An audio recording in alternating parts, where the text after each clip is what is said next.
We are in the Plex. This is the center of Google. Google has been the front door of the internet for over 2 decades. And now there are so many doors. Google may not be the first place you go for answers anymore. AI has been around for decades, but it seems like everything is happening everywhere all at once. How do you make sense of the frenzy and the scale? All tech cycles are this way, right? But this one feels different. It feels bigger, is it? It is bigger. We still have long ways to go, but we are in the early stages of that. And you're going to feel that excitement, that frenzy. But I think we are prepared for it. You roll with the flow, you embrace it. There's a lot of noise, and most of it doesn't matter. So the ability to separate the signal from the noise, pay attention to the few things that you need to pay attention to. The decisions Pichai and Google make influence how billions of people get information. And the nature of how users do that is starting to change in the age of AI. This seems like a threat to Google, except the core technology being used by Google's competitors was invented by Google itself.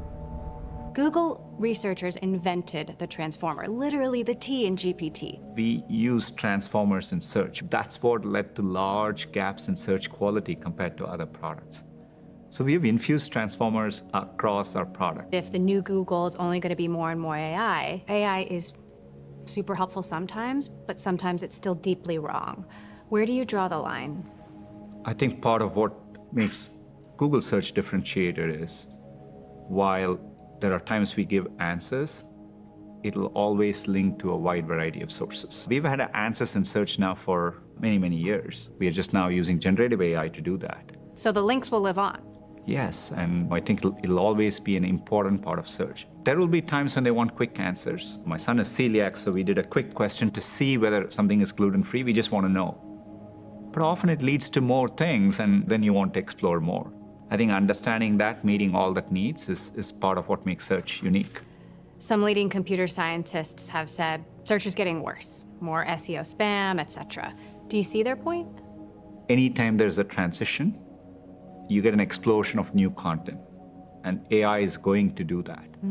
So for us, we view this as the challenge, and I actually think there'll be people who will struggle to do that, right? So doing that well is what will define a high-quality product, and I think it's going to be the heart of what makes search successful. You make a ton of money on ads next to the links generated by searches. If a chatbot is giving you answers and not links, and maybe more answers than links sometimes, are we in the midst of an assault on Google's business model? So we've always found people want choices, including in commercial areas. And that's a fundamental need, and I think we've always been able to balance it. As we are rolling out AI overviews in search, we've been experimenting with ads, and the data we see shows that those fundamental principles will hold true during this phase as well. Is LLM technology nearing a plateau? I would be surprised if LLMs are the only thing we would need to make progress. We are investing a lot of computing and resources, AI researchers' talent in driving the next generation set of breakthroughs. Artificial general intelligence. What does it mean to you? Do we get there, and when? It's not a well-defined phrase. It means different things to different people. But I think if you define AGI as AI becoming capable across a wide variety of economic activity and being able to do it well, I think that's one way to look at it. So Google's going to get us to AGI? We are committed to making foundational progress towards AGI in a bold and responsible way, and I will focus on the effort to do that and do that well. You've said there's even some things about AI that you don't understand. Will AI always be somewhat in a black box? I have a little bit of a counterintuitive view there. I think, humans are very mysterious too. Often when people explain why they did things, they're telling something it's not entirely clear. Today, we can't make sense of many complex systems. AI will give us more insights and more visibility into many complex things. When I asked OpenAI CEO Sam Altman why we should trust him, he said, "You shouldn't." Why should we trust Google? Well, I share the notion that you shouldn't blindly, that's why it's important to have systems in place. Regulation has a part to play. It has to balance innovation. But as these AI systems get more capable, it shouldn't just be based on a system of trust people or trust companies. Are we going to look back on this LLM era and laugh?